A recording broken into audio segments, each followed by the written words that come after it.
ஞானானந்தமயம் தேவம் நிர்மலஸ்படிகாகிருதியும் ஆதாரம் சர்வ வித்யானாம் ஹயக்ரீவம் பாஸ்மகே.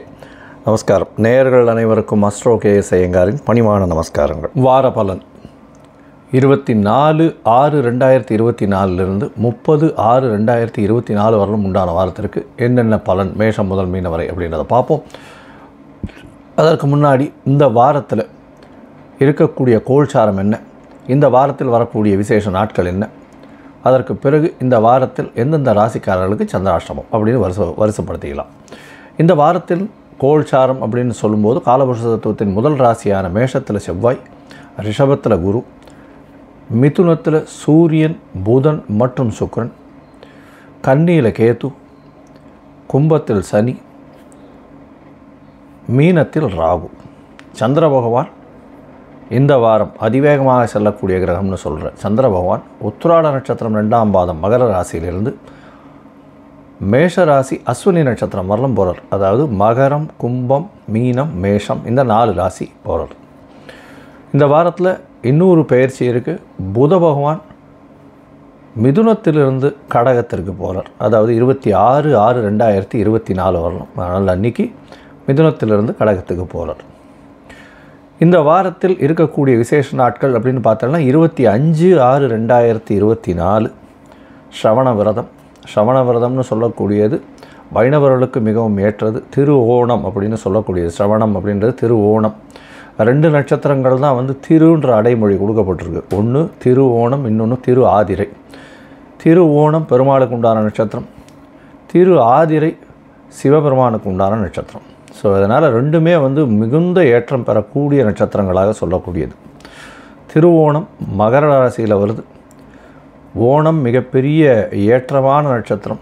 மகர ராசியில் சனி பகவானுடைய ராசியில் சந்திரனுடைய நட்சத்திரம், சமசப்தமாதிபதினு சொல்லக்கூடிய சந்திரனுடைய நட்சத்திரம். நல்ல ஒரு ஏற்றம். இந்த திருவோணத்திற்கு விரதம் இருக்கிறது ரொம்ப விசேஷம். ஸ்ரவண விரதம் இருந்து வீட்டில், அதாவது எந்த ஒரு காரியத்தையும் எடுத்து நல்லபடியாக நடக்கணும்னு வேண்டிண்டு ஸ்ரவண விரதம் இருக்கிறது ரொம்ப விசேஷம். இந்த காலகட்டத்தில் இந்த விரதத்தப்போ அந்த சொஜ்ஜி பண்ணி சாப்பிடுவா, ஸ்வீட் பண்ணி சாப்பிடுவா. இது உப்பு, காரம், புளிப்பு இதெல்லாம் எடுக்கிறது கிடையாது. இந்த 25ஆம் தேதியே சங்கடஹர சதுர்த்தி, அதாவது தேய்பிறையில் வரக்கூடிய சதுர்த்தி. ஏன்னா இப்போ அடுத்து அமாவாசை வந்துடும். பௌர்ணமி முடிஞ்சு இப்போ அமாவாசைக்கு போகிறது. அதனால் தேய்பிறையில் இருக்கக்கூடிய சதுர்த்தி.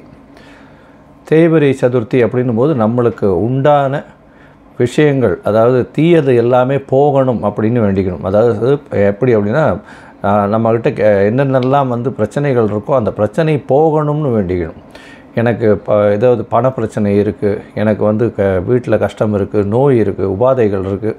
அது தவிர இந்த இதில் படிக்கக்கூடிய மாணவர்களுக்கு பிரச்சனைகள், அதாவது என்ன பிரச்சனை அப்படின்னா படிக்கக்கூடிய மாணவர்கள் ஞாபக மறதி அதிகமாக இருக்குது. இதெல்லாம் விநாயகர்கிட்ட போய் வேண்டிண்டு ஒரு 9 பிரதட்சணம் விநாயகர் கோயிலுக்கு போய் சுற்றிட்டு ஒரு தேங்காயை உடைச்சிட்டு ஒரு 9 தோப்புக்கரணம் போட்டுட்டு வர்றதன் மூலியமாக நல்ல ஒரு ஏற்றமும் மாற்றமும் வரக்கூடிய காலகட்டமாக அமையும்.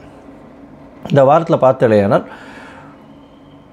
எந்தெந்த ராசிக்காரர்களுக்கு சந்திராஷ்டமம் அப்படின்னு பார்க்கும்பொழுது மிதுன ராசி, கடகம், சிம்மம், கன்னி இந்த 4 ராசிக்கு சந்திராஷ்டம காலம் வருது. இந்த சந்திராஷ்டம காலம் அப்படின்னா உங்களுடைய பிறந்த ராசிக்கு இப்போ இருக்கக்கூடிய கோச்சாரத்தில் சந்திரன் 8ஆம் இடத்துல மறையக்கூடிய காலகட்டத்தை சந்திராஷ்டமம்னு சொல்கிறோம். சந்திராஷ்டமம் ஏன் ரொம்ப முக்கியத்துவம் பெறுறது அப்படின்னு பார்த்தோன்னா, சந்திர பகவான்றவர் மதிகாரகன். மதிகாரகன் மறைந்து இருக்கக்கூடிய காலத்தில் தவறான முடிவுகள் எடுக்கக்கூடும். அதனால் வெளியூர் வெளிமாநில பிரயாணங்கள் வேண்டாம். அதை தவிர புது முயற்சிகள் வேண்டாம் அப்படின்னு சொல்கிறோம். யாருக்கும் ஜாமீன் கையெழுத்து போடுறது, தேவையில்லாமல் வார்த்தைகளை விடுறது, இதெல்லாம் கொஞ்சம் கட்டுப்பாட்டில் இருக்கிறது ரொம்பவும் நல்லது. இந்த காலகட்டத்தில் ஒருவேளை நீங்கள் பண்ண வேண்டிய கட்டாயத்தில் இருந்தீர்களே ஆனால் சந்திர பகவானுக்கு உண்டான எளிய பரிகாரம்னு சொல்லக்கூடிய பச்சரிசியும் நெல் இது உங்களால் முடிஞ்ச அளவுக்கு பக்கத்தில் இருக்கிற விநாயகர் கோவிலில் கொடுத்துட்டு போங்க. அதன் மூலியமாக சந்திராஷ்டமத்தின் தாக்கம் நிச்சயமாக குறையும் அப்படின்றத சொல்கிறேன். சரி, இப்போது மேஷம் முதல் மீனம் வரை இந்த வாரமான 24/6/2024 30/6/2024 வரை எப்படி இருக்குதுன்னு பார்க்கலாம். அதற்கு முன்னாடி என்னுடைய மொபைல் நம்பர் கீழே ஸ்க்ராலிங்கில் வந்துட்டுருக்கும். உங்களுக்கு அஸ்ட்ராலாஜிக்கல் கன்சல்ட் தேவைப்பட்டதுன்னா நீங்கள் என்னுடைய மொபைலுக்கு கான்டாக்ட் பண்ணுங்க. உங்களுடைய டேட்டு, டைமு, பிளேஸு, அதை தவிர உங்களுடைய பெயர், தாய் தகப்பன் பெயர் எனக்கு அனுப்பி வைங்க. நான் என்னுடைய கட்டணம் என்னென்னு சொல்கிறேன். உங்களுடைய அதாவது டைமை வச்சு பாத சந்தி இருக்கா, அதாவது நட்சத்திர சந்தி, பாத சந்தி, நட்சத்திர சந்தி, அதை தவிர வந்து அந்த லக்ன சந்தி, லக்ன பாத சந்தி இதெல்லாம் இருக்கா அப்படின்றத பார்த்துட்டு உங்களுடைய தசாபுக்தி அந்தரம் சூக்ஷ்மம் இதெல்லாம் எப்படி இருக்குன்றதையும் பார்த்துட்டு உங்களுக்கு உண்டான எளிய பரிகாரம் அதை தவிர என்ன பலன்கள் அப்படின்றத சொல்கிறேன். இப்போது மேஷம் முதல் மீனம் வரை 24/6/2024 30/6/2024 வரை உண்டான பலன்கள் என்னன்னு பார்க்கலாம். மேஷம் அஸ்வினி பரணி கிருத்திகை இந்த 3 நட்சத்திரம் 9 பாதங்களை கொண்ட ராசி. ராசியின் அதிபதி அப்படின்னு சொல்லக்கூடியவர் செவ்வாய் பகவான் ஆட்சி பெற்று போயிருக்கிறது விசேஷம். உடல் நலத்தில் நல்ல ஏற்றம் இருக்கும், வேகம் அதிகமாக இருக்கும், கோபம் கொஞ்சம் அதிகமாக வரும். ஏன்னா செவ்வாய் ஆட்சி பெற்று போயிருக்கிறதுனால இந்த விஷயங்கள்லாம் இருக்கும். உடல் உஷ்ணமே அதிகமாக இருக்கக்கூடிய காலகட்டம்.